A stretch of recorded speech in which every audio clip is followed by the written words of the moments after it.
YNAB has changed my life and the way I budget. Not only is it a well-loved budgeting software, but it's built on a philosophy that's changed the way that I think about money and the way that I spend my money. In this video, I'm going to explain why the YNAB philosophy resonates with me, my favorite things to do in YNAB, how YNAB has changed my finances over the last 3 months, and my honest opinion on whether it's for everybody. The main thing that YNAB teaches is that you need to give every single dollar a job, or for me, a pound, every single pound a job. So that means that you don't just have a lump sum in your bank account or even sitting in the budgeting software.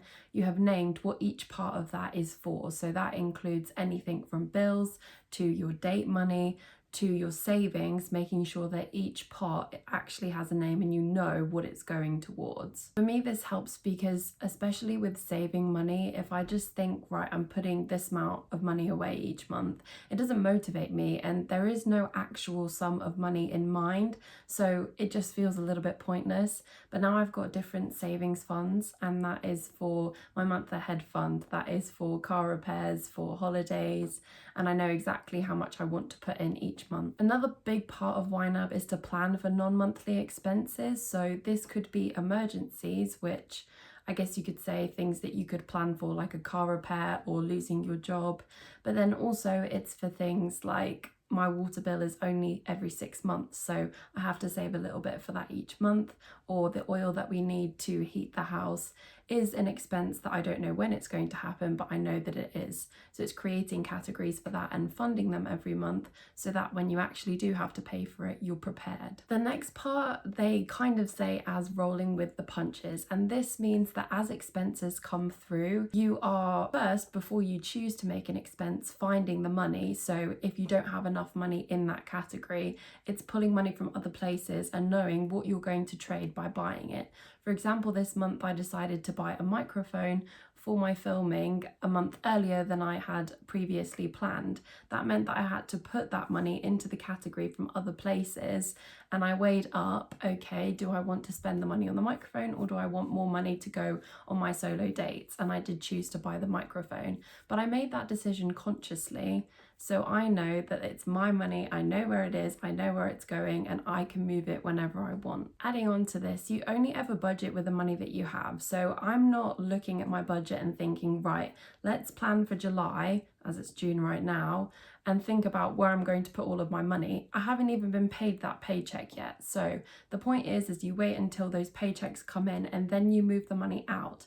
And I know that the money that I see is the money that I have, and I feel almost closer to the budget because I know that that's my money and I know what it's doing, rather than just these goals or these hypothetical wishes that this is what I want to do with my money, but I can't yet. So actually having the money and budgeting what you have makes me feel closer to it, and it makes me feel more involved. The last part of YNAB that I absolutely love is the whole philosophy of having a month ahead. So in America, which is where YNAB is founded and based, usually people don't get paid once a month. I get paid once a month. So this kind of philosophy works a little bit differently for me. Typically they say if you're getting paid bi-weekly that you would save all of those paychecks and then you would divvy it all out at the end of the month for the next month, and you're a month ahead. For me, that means I get paid on the 27th of each month. So for example, if I was a month ahead, I would get paid at the end of June and I would then put that paycheck towards August. I really like this philosophy because instead of just having a generic emergency fund, which I've talked about a lot on this channel and actually is a big part of personal finance, people say you need this amount that is your emergency fund. But what I do is I think of any emergency that I can think of, but then I also budget for a month ahead so that I feel more secure if I were to lose my job, or if a car repair was more expensive than I thought, or I had to replace something else that I wasn't expecting. I can pull from my month ahead fund and it works in the exact same way. But instead of a generic pot that's labelled for emergencies and not really knowing what those emergencies would be, I'm actually filling up those categories a month ahead, and knowing, right, that's my money that I've got there for August, and I feel secure knowing that half my bills are already taken care of. And each month I add a little bit more to it, so it feels like I'm saving for emergencies, but I also get the satisfaction of actually seeing all of those categories turning green at the same time. All of these different money mindsets that YNAB teaches has made me feel more secure in my finances, but then also knowing that I have the option to change my budget whenever I want throughout the month.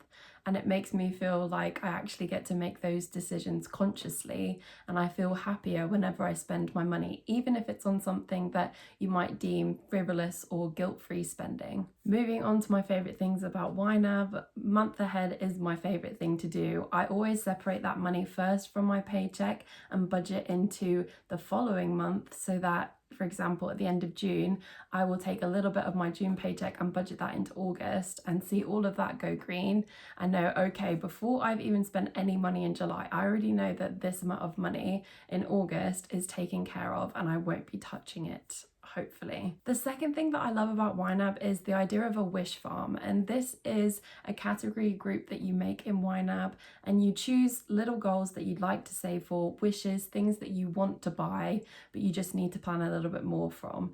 But for a wish farm, you tend to choose one thing you could buy within a month, another thing that might take a couple of months, and then a really big goal that you can put down and see, actually, okay, if I wanted to do this thing 6 months from now, how much would I need to put aside? So for me, some of the smaller goals, two actually, I have already funded this month, and that was my tripod and my microphone. So those are two small wishes that I have already granted myself. Another one that takes a couple of months is a really nice deck chair that I've got my eyes on that I would like by the school holidays so I can sit in the garden comfortably. And then a long-term wish that I have is a holiday in Scotland, which I probably won't be funding for a while, but it's nice to have it in there with the amount so I know eventually I can put this money towards it. Another thing I really like to do in YNAB is a category group that is for my holiday. So for example, I'm going on holiday at the end of July, but I create a category group called Summer Holiday, and then I have the hotel category, I have the dining out category, the fun money category, the petrol category, and I know each month, okay, I'm putting £80 towards my hotel, I'm putting £10 towards my petrol, and I can see those little categories getting green each time, and it's not just this lump sum of money that I'm putting away each month. It's nice to see, okay, I'm putting it towards this specific thing that's going to happen. Other people using the software don't do this, but it is one of my favourite things to do in YNAB. I like creating categories and deleting them and just testing it all out and seeing what works for me. Another thing I really like is focused views, and these are ones that YNAB has already put in automatically, so categories that are overspent, where you've spent more money than you had in there, or categories where you have overspent, so you put in more than your target. But then also I've created ones for myself, so I split my paycheck into month ahead, savings, essential costs and fun money, and it's nice to be able to click on those specific groups so I know, okay, I need to fund these are my essentials, these are my savings, and so on. And you can do these for anything. If you had 2 paychecks, for example, in a month, you could say, right, for my first paycheck, all these groups need to be seen and funded, and then second paycheck, and so forth. I also love the breakdown that YNAB gives you on the Reflect tab, where you can see a pie chart of the percentage and amount where your money's gone each month, and that is for individual categories, so you know which category group you've spent the most out of. For me, it tends to be grocery, but for other people it might be something else. And then your actual category group, so for example, was it my essential costs, was it my subscriptions, was it my savings or my sinking funds? And this just gives me a better picture, and it's a really nice way to see actually where is the majority of my money going. The second to last thing that I really love about YNAB is the payoff simulator. I currently have a car loan and I'm paying a little bit of that off each month, but what you can do is put in the amount and also the interest, and you can play around with, if I put this amount in every month, then it would tell you, it would change the date that you'd pay off the loan. So you can mess around with that simulator and just see, okay, I've got a bit of extra cash I want to put towards it this month. How many months can I knock off from the total time it would take me to pay it off? So that's just a really nice feature for different types of loans that you might have, to see how long it would take to pay it off. Finally, I really like the average spent button. So for each of your categories, even if you put a target on, there's a button that says average spent, and this accumulates usually over several months how much you've paid from that category, and then it will create your average. Now, I like this one. I'm going to be doing a challenge for my July budget with me where I actually get rid of all my targets and I just use the average spent button and see how that goes for the rest of the month. So stay tuned if you would like to see that when it comes out. Now I'm going to talk about how YNAB has changed my finances over the last 3 months. The main thing is that it's fun to use. I enjoy using the software. It's something that I enjoy going into every day. I like putting my transactions in. I like assigning money into categories. I like moving things around.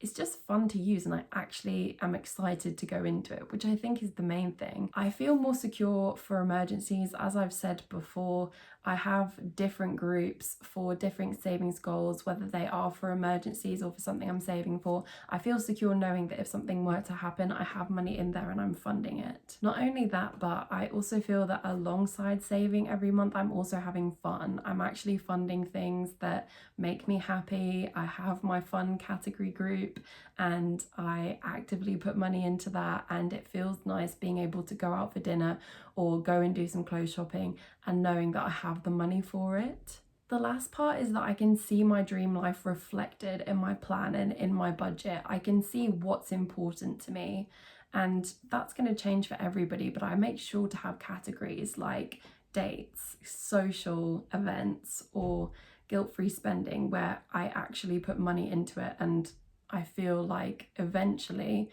I can have that sort of dream life of being able to do everything that I want to and having the plan so that I can fund it even if it takes a little bit longer. Lastly, is YNAB for everybody?